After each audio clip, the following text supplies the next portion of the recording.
My name is Heather, and we are going to be talking on the topic of advocacy.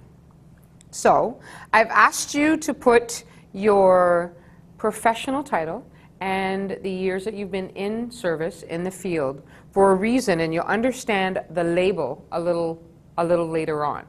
So the order of the agenda is right there. I just don't want to be in your way there. Can you see everything? Maybe if I do the feedback. No. Okay, so why we do what we do. We're going to play a little bit of a game. A couple personal interviews that I have had the opportunity to do in the role and the profession of advocating. Practice makes progress, not perfection. Back to the basics and refresh and review. So I think the first question that I'm going to ask, and only because we're such a small group, we can like sit down like sister girlfriends and we can just talk, because I don't have a huge group, which is great. What do you think, and again, based on your levels of comfort, what do you think an advocate is? You can just throw it out at me. Anytime. There we go. Advocate means not only the profession, anything advocate means what you feel, you tell people, and you believe it, you practice, and you tell, and you promote, and you grow. Okay, that's right. So, growing is a really big part of that. So when do you think we, again, like the slide says, when do you think we would advocate? When we see some problem, social problem, or any kind of problem that needs solution, or some actions must be taken. So based on observations, maybe based on observations of your peers, or observations, or even concerns. Concerns brought to you by maybe other members of your staff, or even a parent, right? So, for me, I did an acronym for advocate, only I totally forgot that my presentation board takes up my whole chalkboard, so I put the word advocate on the side, and if you follow along with the letters, so act decisively and vocally, while others communicate action through examples. I'm a big acronym fan. That's how I used to remember things when I was being tested and did quizzes and stuff. An advocate should be available to families when there is a concern regarding any developmental aspect, or maybe one of my friends said social or an emotional. That's a big area that a lot of people, it gets overlooked for some.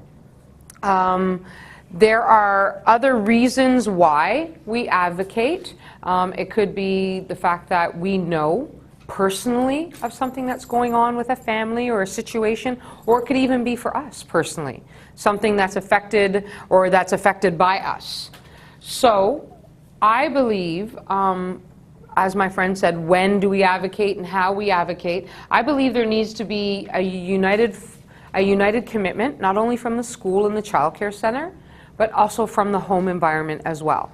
And when all three of those platforms can merge together, and they all have the same focus, I would hope, which is empowering the child to be stronger as they grow older, whether it's again socially or emotionally or maybe cognitively, and that child or that family has equal rights to provisions, to services, and different things that they can access within society. So my end goal for today is hopefully after the 40 minutes that you're here with me, even if it's just one small nugget of information that you take back with you to your centers, or you learn just a little bit of a different way to approach something, that would be great as well. Which leads me to my second label. If you would like, and it's totally based on your own preferences, if you would like a mini version of what I'm about to present to you today, of course I will omit the specific family information or interviews, but if you need to go back to your center or your work environment to show them, this is something that I did today, or this is something that I learned, or this is something that I just want to share with you, feel free and print your name and your email address on the second label, and when you leave after the end of my presentation, you can just stick it in the jar, and I'll I will gladly send you a mini version of my PowerPoint. So, this is where we are actually going to play a little bit of a game. So on your table, you will notice that there are Post-it notes, and I didn't realize after I bought them that they are not self-adhesive.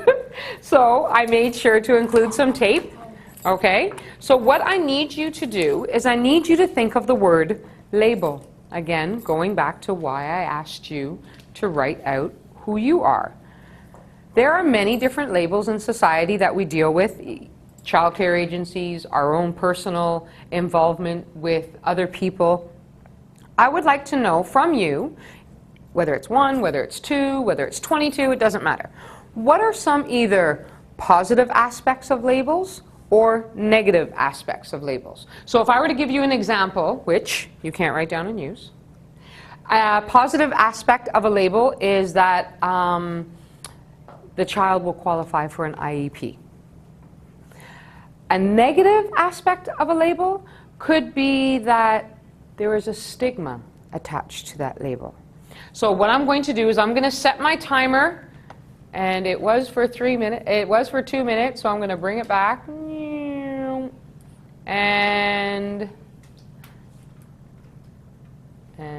go. So you have 2 minutes to think of as many as you want, and you can put the tape on it, and you can stick it to either, or my lovely Vanna White / my mom can come and she can stick it on the board there for you. I can help you out with some tape. So again, keep in mind there's no right or wrong answer. I'll just give you a couple pieces there. Oh wow, I can actually hear the ticking this time. The last presentation, I didn't hear no ticking. There's 1 and 2. There we go.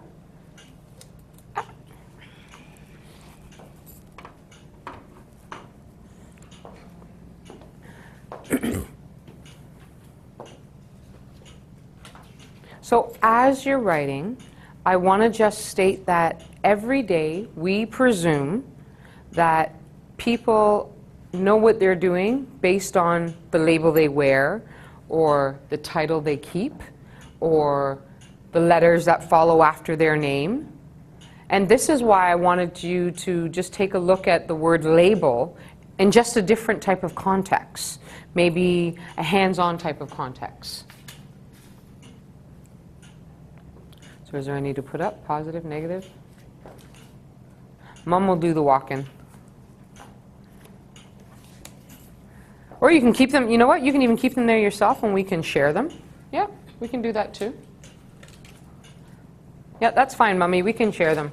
We'll share them as a group. Like I said, nice small group. If I wasn't being marked on my presentation, I'd have a seat at one of the tables and we could all get together. But yeah, can't do that. I wonder if the buzzer's going to work this time. Oh, be prepared. I don't want it to startle anybody.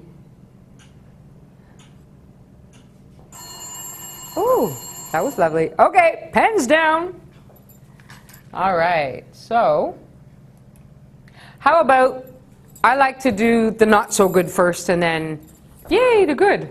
So what are some not so good effects of a negative label? Did you guys have anything negative about labels? It labels the child as a bad child who's Okay. able to do something, and it's Okay. intimidating and humiliating. Okay, did you have anything negative? No? Okay, that's fine. Anything negative? Negative, yeah, label stick on the child or person, whoever. And if the child does not get, or if we do not get a supportive adult, then it's very hard to overcome from that label, and then Okay. may not be that level anytime, not while, but Long-term effects, right? Yeah. Any negatives here at this table? I like to underestimate people or underestimate child. Okay. I think speak a little different, but you label as being behavioral. Okay. Okay. Those are really, really good ideas. Some of the negative ones that I had as well. Sometimes diagnostic labels, so labels that you get from the doctor or the professionals in the field, sometimes they can actually be unreliable because sometimes they all have a different point of view or they look at the problem from a different aspect, right? Another harmful effect of a label is it could lower the child's self-esteem or expectations. It could actually set them up for failure. So, enough of the negative. How about the positive? What are some positive aspects of labeling? Did we get any positive? The child gets attention at all the time, or special care or preparation, you know what. Okay, okay. Did you have a positive one over here? My friend of 60 years? No, that's okay. Yeah. The child knows what, or the people know what you're doing. Okay, expectations, right? Okay. Positive effects? Yes, a couple. When we label, then our head and eyes goes towards that thing, or like a more keen observation to find more things, and then to have access to the community, all the resource people, like you Right. guys will be in the community. Okay. Okay. And early intervention is better as early as by the Early time child will intervention. go to the preschool, kindergarten, will have anchor to all the resources the child have speech and language and everything. Okay. And last but definitely not least, Like, I didn't get it. I blanked. No, that's okay. And you blanked too, that because you spent so much of that great energy on the negative effects and what we don't want to do, right? So some of the positive labels that I had for this certain activity is I said that it could actually help the child, the parent, or even the child care providers. It could help them to understand the different scopes. Because you could write a book, just say, on autism today. In 2 years from now, you're going to have to totally revamp that book because a lot of things have changed. Funding is also available when you have that label. That's a positive thing. One of my friends said already that the diagnosis of a disability, or when you're given a label, it actually allows for entitlement of special accommodations or different services. So, again, like I said, when we started this activity, we presume that just because there is a label, people know what they're doing. So we presume that the person at the bank knows how to keep our money and knows how to count it. We presume, based on the title that the person wears at the other side of the counter, they know how to make our coffee. Sometimes we even presume that our 18-year-olds will complete high school, move on and out of the house and on to college. So sometimes we think that when we live in such a forward-thinking society, we tend to assume that actually a person living with a disability is unqualified to achieve self-sufficiency. So we need to think that traditionally people with disability are forced to actually prove their competency, even though as society we try to generally think the best about someone before they allow us to think something different. So that's kind of how I tied in the whole label aspect to this. Saying all this and doing the whole label activity brings me to why I chose this topic of advocacy. It is actually important to me personally, and you'll find out why in a little bit, but building partnership with others. As an advocate, not only do we need to know the rules, but we also need to know the governing policies. Because if we don't have that information ourselves, how are we then going to give that information to others? This is actually an area of empowerment, and this is probably the biggest part of being an advocate, because you might not always be around, you might not always be the go-to person, but if you build that family's personal toolbox where they have these different strategies, they have these different services and recommendations that they can use, they'll go ahead and carry their own toolbox with them. And the reason why I chose, it's kind of an older model toolbox instead of the ones that had the lid, because I would like to think that as professionals in the field, our toolbox is always open. It's open to individuals adding to it. It's open to individuals, you know what, can I borrow your hammer, Heather? Sure, you can borrow my hammer. And when you bring it back, maybe you can give me some feedback on how you used it, and then I can in turn use it again myself.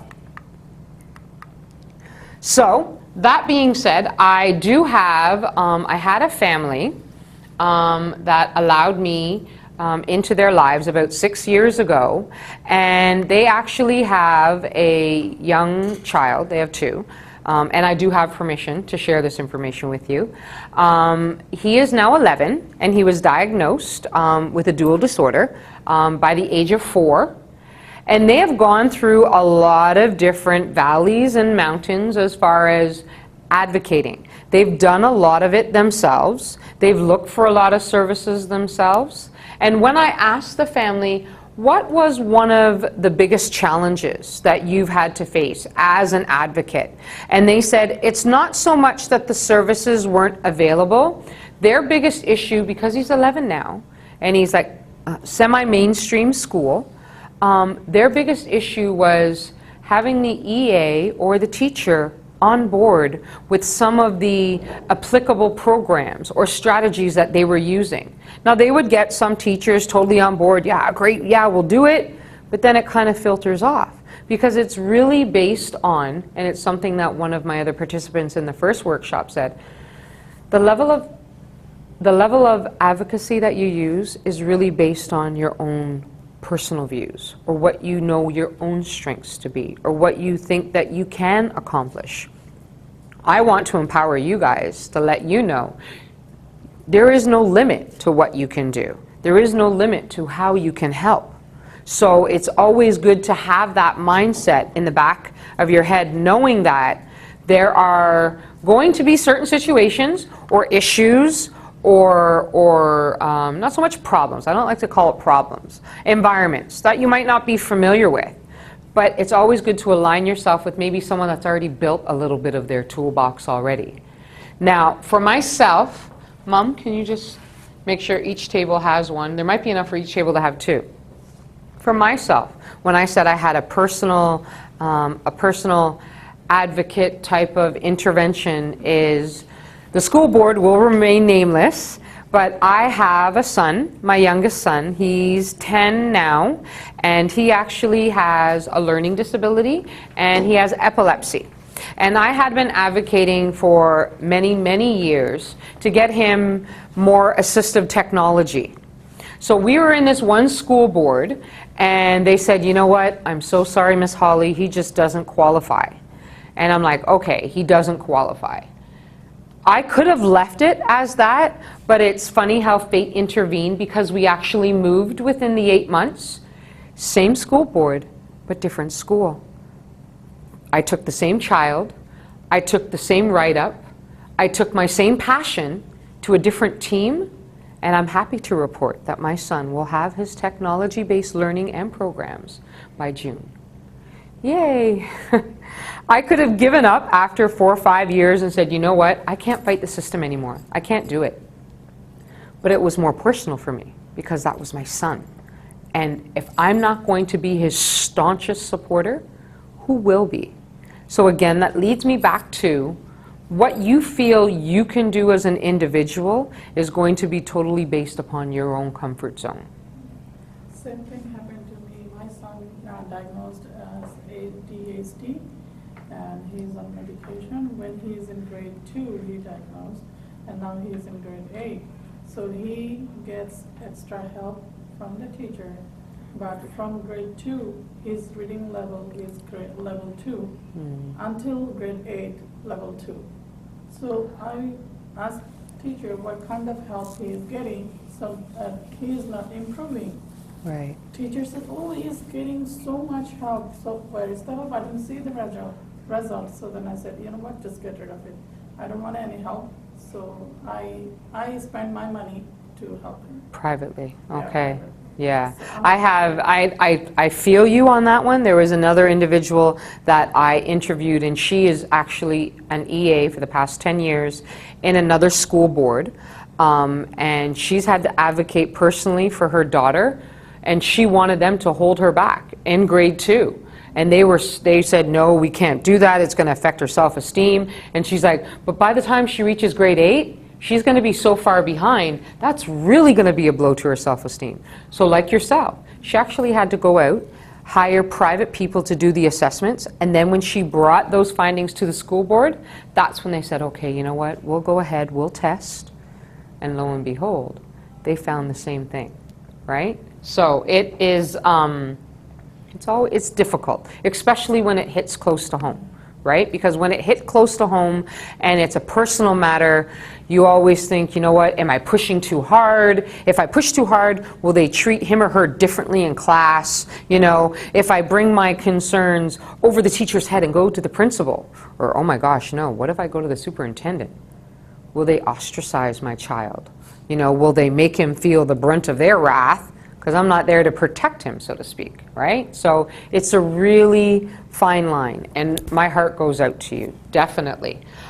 What I wanted to do is I wanted to actually practice a little bit of a case reflection. Now again, because we are such a great small group, you guys can look at it as just in couples, or you can, you know, go with the 3, that's fine. Look at it in its entirety, and then, is there one left, Mom? No? Okay. All right. So look at it in its entirety, have a read over. Maybe what we can do is we can read it together. If you just turn yours a little bit and we'll share. No, just this way. I can read sideways. Okay, so Simona is a 4-year-old child who lives with her mom and 14-year-old sister. She has another 19-year-old sibling who does not live at the same location, and Simona attends daycare full-time. Mom has just moved from their current apartment of 3 months ago, and prior to this, they were actually living in a shelter with both the girls. Simona has difficulty playing with other children at the daycare, and she wants all the staff and peers just to pay attention to her. Recently, she pointed to her genitalia as she pulled down her underwear, saying, "Look at me," and then laughed out loud. And she had also been reported telling the staff that her dad taught her how to smoke weed. She is unable to recognize colors and the letters of the alphabet, and the staff are concerned about her language, comprehension, and socialization skills. So based on that small case study, can you look at it, and you know what, if you want, because you are my last and best group, you can make little jot notes right on the paper, that's fine, or you can do it on the little pieces of paper. What I wanted you to do is, again, identifying, remember, your toolbox of being intentional with the hammer, strategic, your wrenches and your screwdriver, flexible with your leveler, and then the toolbox. You might have your own tools that you know of. There are some tools here. Everybody can have one of these, and you guys can actually take this one with you.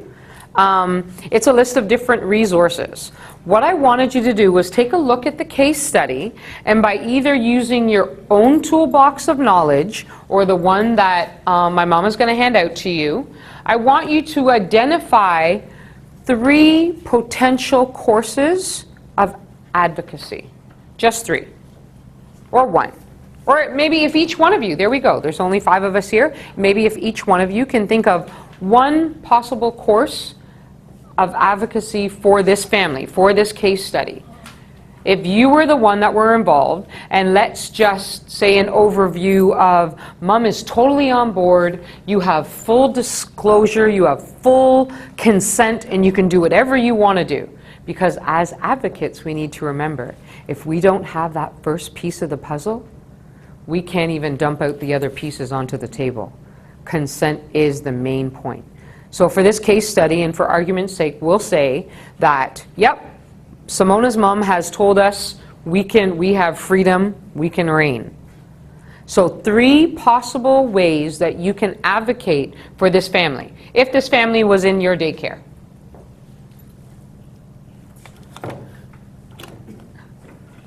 There, I should have put it closer.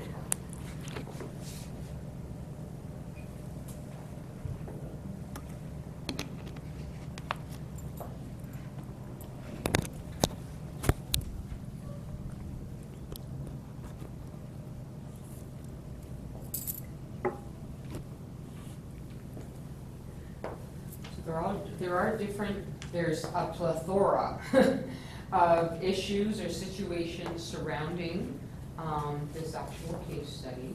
So you can look at a possible line of advocacy for just mom.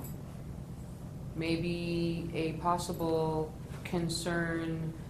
I know in my other group, someone said, well, she talked about her genitalia, she talked about dad smoking weed, we're teaching her how to smoke weed. Has anybody called CAS? Again, that's one of those slopes sometimes that we have to traverse as professionals. We actually have to go down that road sometimes, because at the end of the day, it should be the safety and the welfare of the children we serve, right? I'll give you guys about another minute or so just to take a look at, again, you might know offhand what it is you would do for this family or what it is you would suggest. Or you can take a look at the handout that I've given you.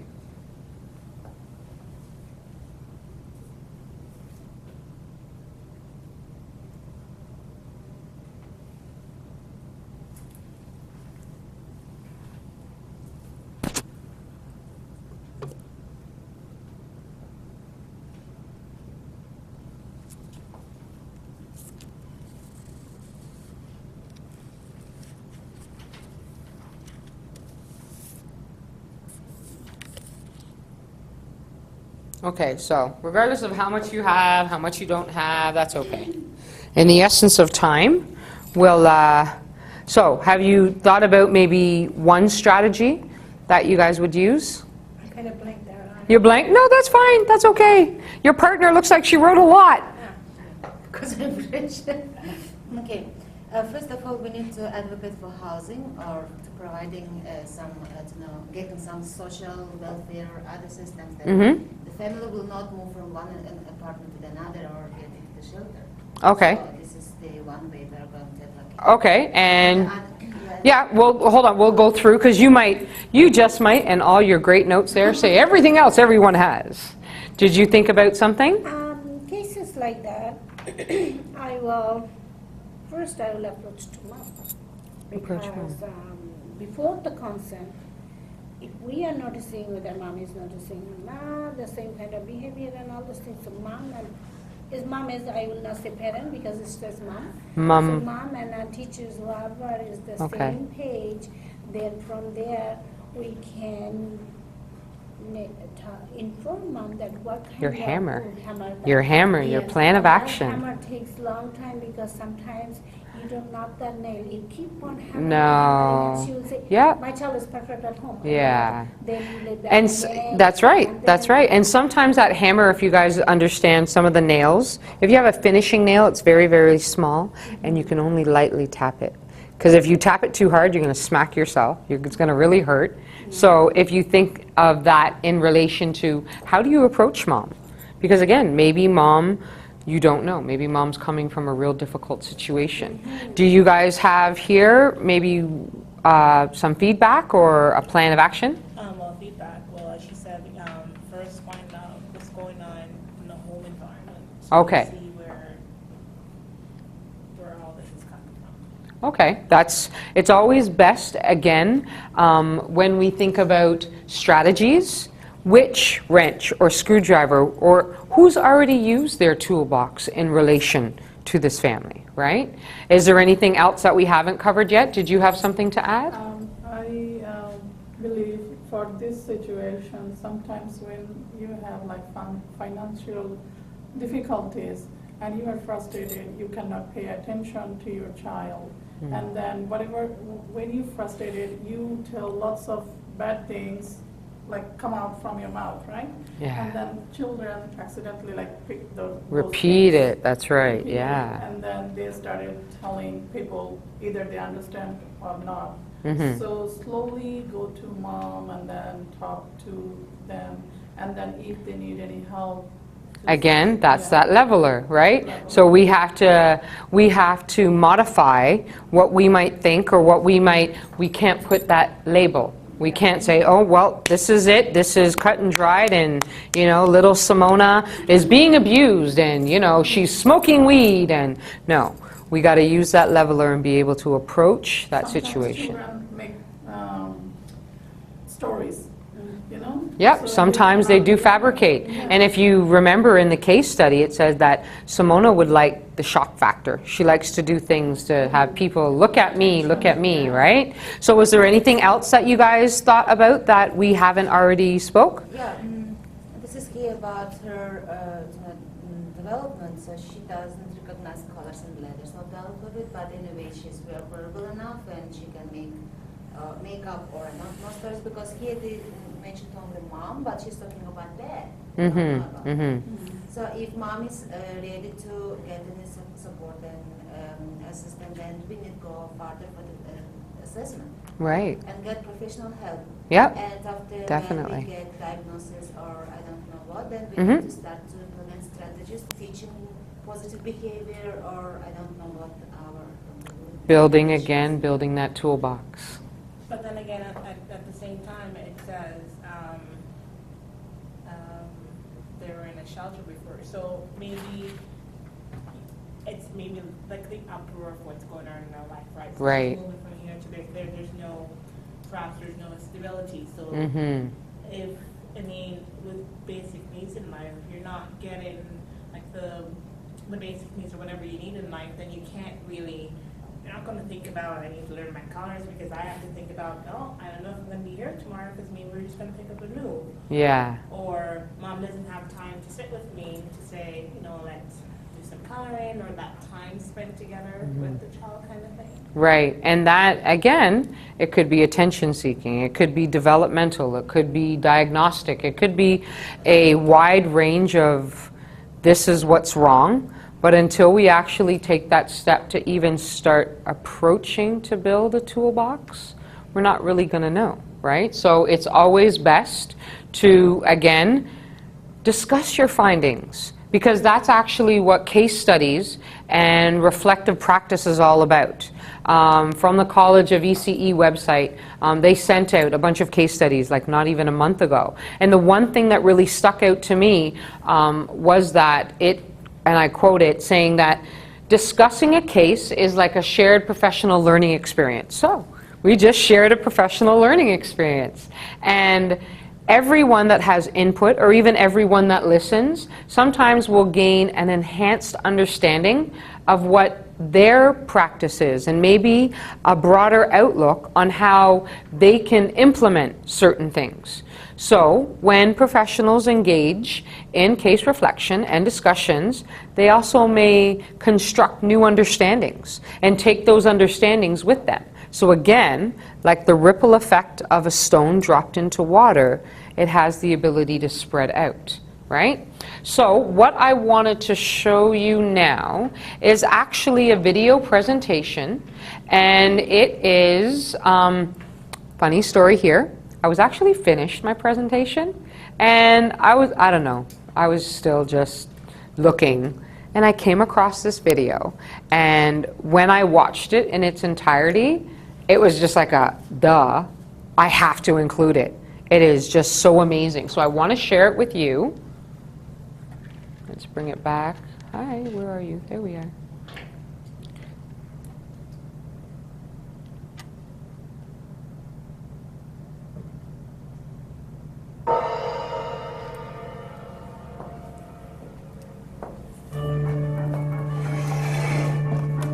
Hi, team of 11th High School District. My name is Megan Baumgars, and I'm here to help you with your kids in your classes with a disability or without a disability. I am going to show you how to teach the students the right way. I am a special person. When I was in school, I made a lot of friends. I was in regular classes which I learned for support. I learned with other students in regular classrooms. I became a cheerleader in high school. I was the first cheerleader in the state with Down syndrome. My cheerleading team went state, and we went on to nationals where we won our national professional one in Washington, D.C. Since I've been out of high school, I was a fashion model in a global dance foundation fashion show, and I used to work at a Mile High Down Syndrome Association where I have so much events. I now go to the bridge program in Harvard French, where I'm learning how to be a public speaker. I have a lot of skill. I have a lot of dreams. What I want to say to you, don't limit me. Don't limit me by thinking that I can't learn in your classroom. Don't limit me by thinking that I will always need someone to help me. Don't limit me by having low expectations for me. Include me in all your students in your circle of learning.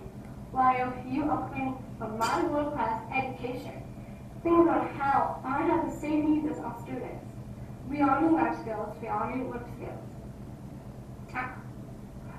I need 4 years to teach me skills beyond reading and math.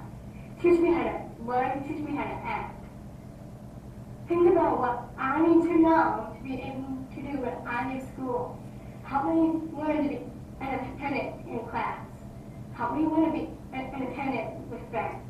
Help me learn to be independent and safe when I'm out of school. Teach me to be independent so I can become an independent adult.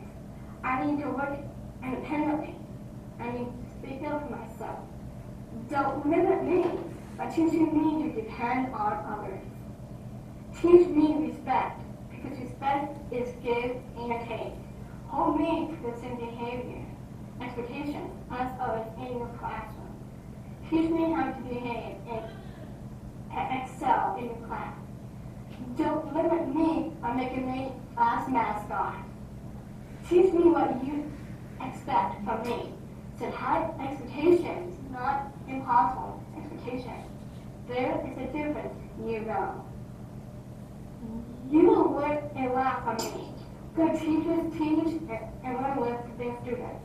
I will teach you a lot about yourself. I will teach your students about people with a disability. If you don't limit me, we will teach our school how to be an inclusive community. You, my teacher, are the person who's going to teach me power, passion, love, and independence. And I will become a powerful, passionate, loving, and independent adult. So please don't limit me. My name is Megan Baumgart. Thank you for your time today. Have a wonderful new school year. I'm so glad I found that video. That was so nice. It really speaks of, oh yeah, hi, no. Last time I couldn't get you to start, now I can't get you to stop. So it really speaks about not only limitations and labels, but expectations as well. And how we, again, as educators and as professionals, can even give a voice to that young lady like that.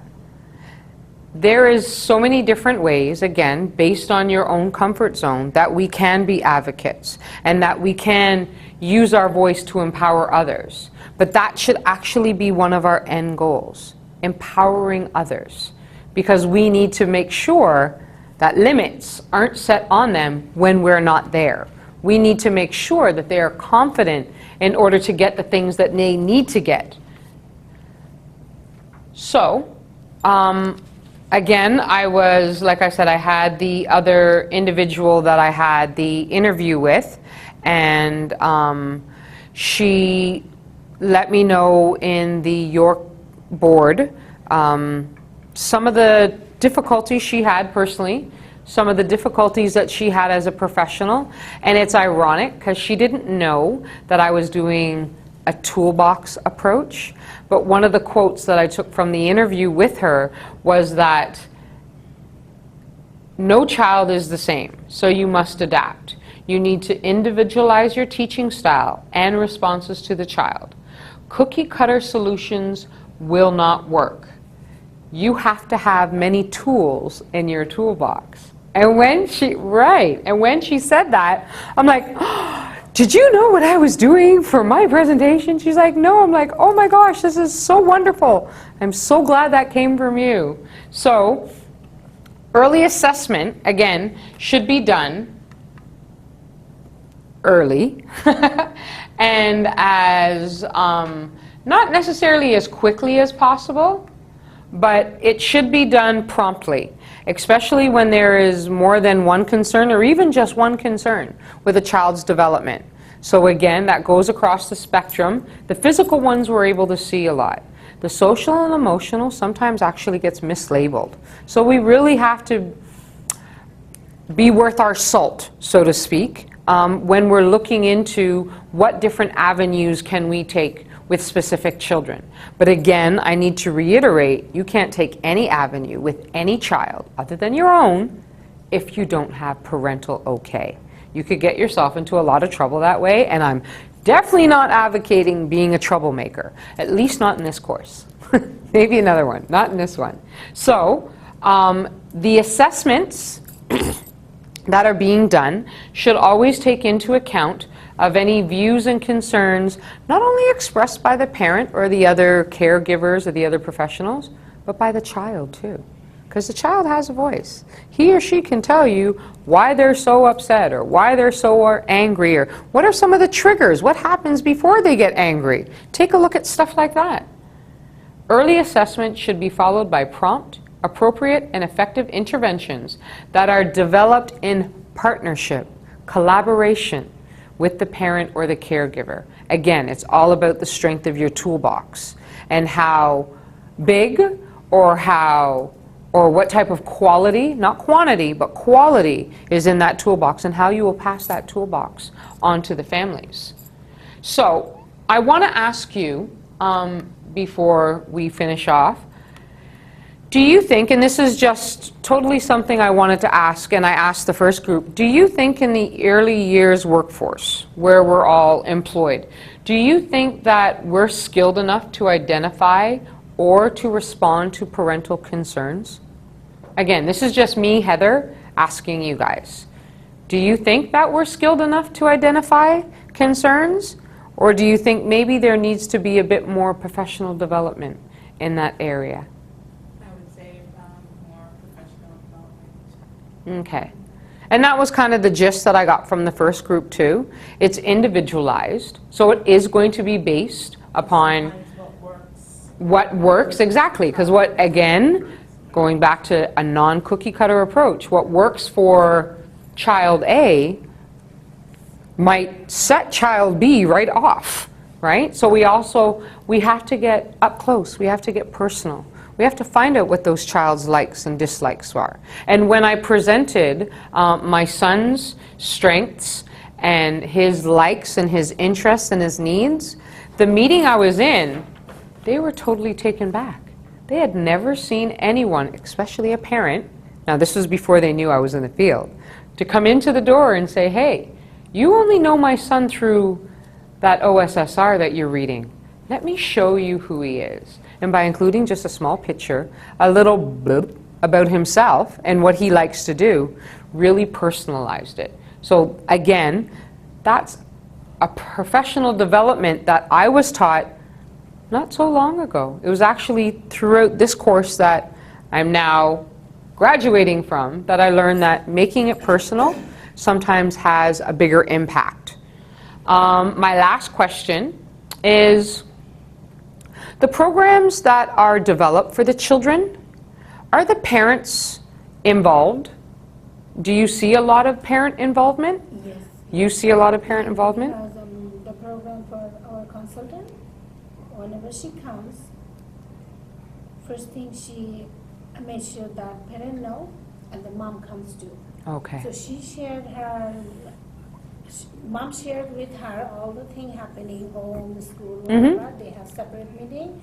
Then mom and her in the classroom. So she sees the child in the classroom, all different kind of thing, and then she sits with the mom again, and then after that she sits with us. Okay, so that's actually a really good Yeah, and practice. because our setting is a very different, is a co-op setting, so Okay. parent involvement a lot, but I don't know, like a typical daycare center, parents are busy They might with not each be able other, to.